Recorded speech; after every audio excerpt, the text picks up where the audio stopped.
Mute. Goedenavond, Erik Good evening, Erik ten Hag. He's ready for the press conference, and there's also an interpreter who will be translating into English so we can do everything in Dutch.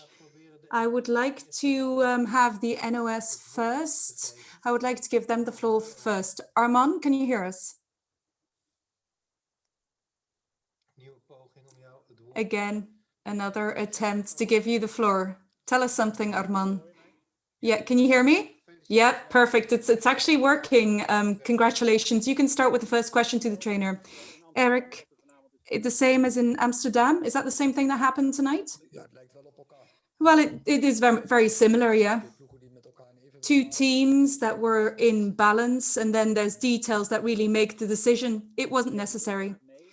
You really want to play at this level against these opponents, but in the end, you make mistakes. Those mistakes are responsible for the result.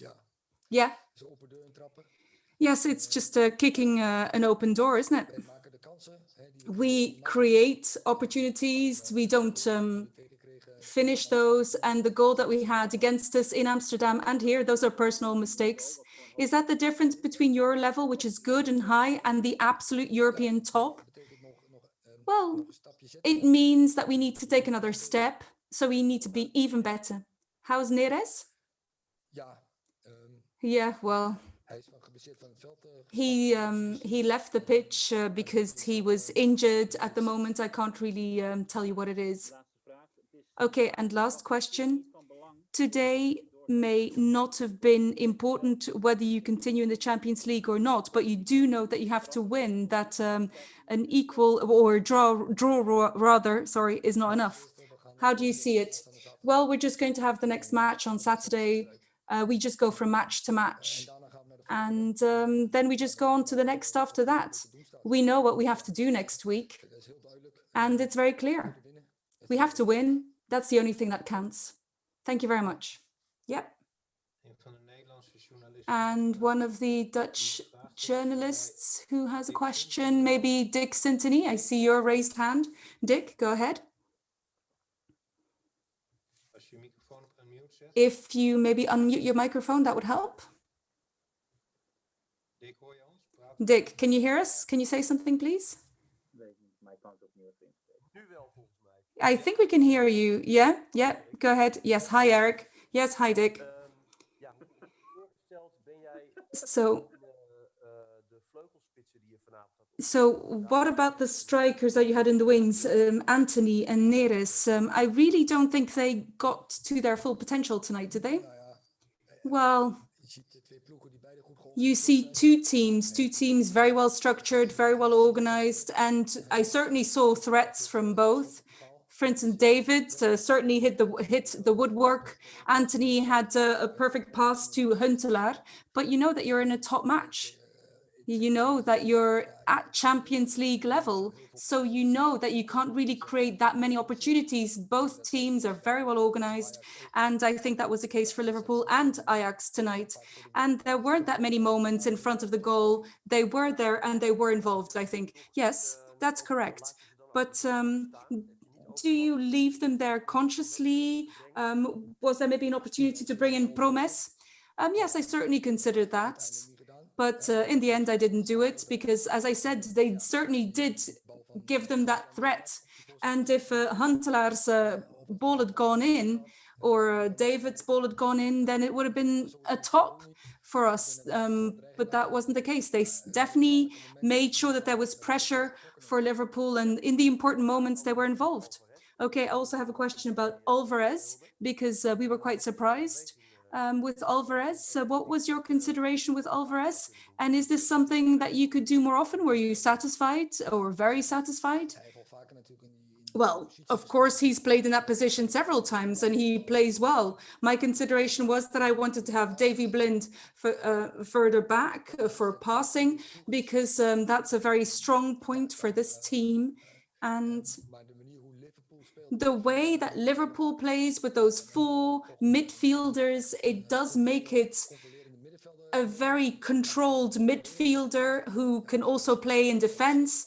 And so he is ideal for that role. And I think he's done a very good job. He did a solid job. Okay, thank you very much, Dick. I can see Freek and Mike. Freek, you can go ahead and ask your question, then Mike after you.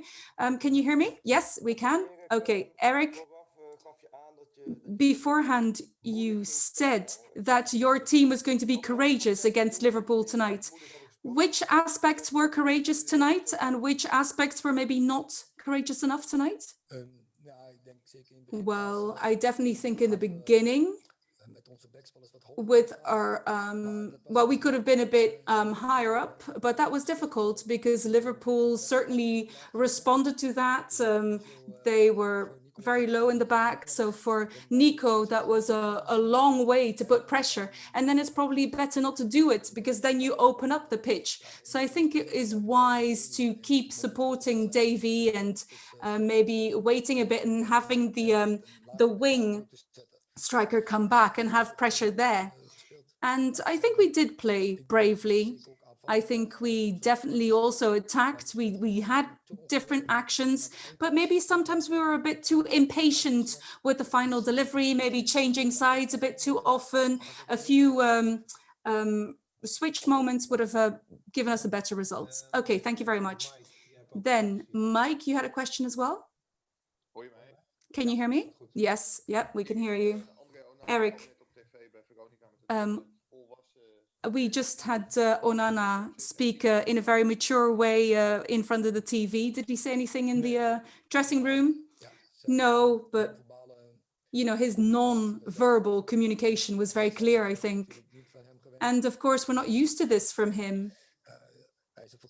He is a fantastic goalie, but of course, he can make a mistake as well. It just happens. Yeah. Are you surprised by the ease of Gravenberch? Because he seems to be playing at this level for about 20 years now. Yeah, well, I'm not surprised, of course. He's somebody who progresses really well and he shows his progress every match, and he was solid again today. Okay. Last year against Valencia, 1 point was enough for the last match. That ended wrongly. What do you think about next week, Wednesday? Do you think you're just we'll have to go full force for it? Yes, that's what I've been thinking. Yeah, that beforehand, you know what you need to do. It's very clear. The only thing that really counts is win. You have to win. Okay, thank you very much. Okay, let's just have a look at the international media. Chris? No, maybe not. Anybody else? Any more questions? No, no more questions. Okay, then we will leave it here for Erik ten Hag, and we will have a player and Jurgen, I think, in a minute.